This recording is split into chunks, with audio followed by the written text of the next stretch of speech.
ইতিবাচক ধারায় শেষ হয়েছে ঢাকা স্টক এক্সচেঞ্জের লেনদেন। সার্বিক সূচক ডিএসসিএক্স 4 পয়েন্ট বেড়ে দাঁড়িয়েছে ৪,৯৪৬-এ। বেচা কেনা হয়েছে ৩৮৬ কোটি টাকার। লেনদেনে অংশ নেওয়া প্রতিষ্ঠানগুলোর মধ্যে দর বেড়েছে ১৫৯টির, কমেছে ১৫৬টির, আর অপরিবর্তিত আছে ৭৫টির দর। এবার বাজেট নিয়ে বিশ্লেষণ শুনবো সিটি ব্যাংক ক্যাপিটালের। ঢাকা স্টক এক্সচেঞ্জের সার্বিক সূচক ডিএসসিএক্স ইন্ডেক্স গত বেড়েছে ৪.৬১ পয়েন্ট বেড়ে গিয়ে ৪,৯৪৭ এসে অবস্থান করছে। আজ দিনের শুরুতে মার্কেট ঊর্ধ্বগতি নিতে লেনদেন শুরু করে। দিনের পুরোটা সময় জুড়ে ইনভেস্টরদের মধ্যে বাই এবং সেল করার প্রবণতা লক্ষ্য করা যায়, যার ফলস্বরূপ দিন শেষে মার্কেট ৪.৬১ পয়েন্ট পজিটিভ নিয়ে আজকে তার লেনদেন শেষ করে।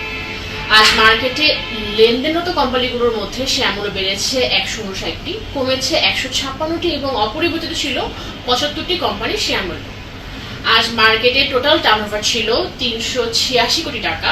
মার্কেটের গত সপ্তাহের এভারেজ টার্নওভার ছিল ৪৭৪ কোটি টাকা এবং চলতি সপ্তাহে 3 দিনের এভারেজ টার্নওভার ছিল ৩৮৩ কোটি টাকার মতো। আজকে সবচেয়ে বেশি লেনদেন হয়েছে স্কয়ার ফার্মায়ের। আজকে এদের প্রায় ১২ কোটি টাকার মতো লেনদেন হয়েছে এবং দ্বিতীয়ত ছিল ওরিয়ন ইনফিউশন। ইন্ডেক্স বাড়ার জন্য আজ বেশি কন্ট্রিবিউশন রেখেছে সিটি ব্যাংক। গেইনার লিস্টে প্রথমে পাচ্ছি Far East finance and investment limited এবং দ্বিতীয়ত ছিল প্যারামাউন্ট ইন্স্যুরেন্স লিমিটেড।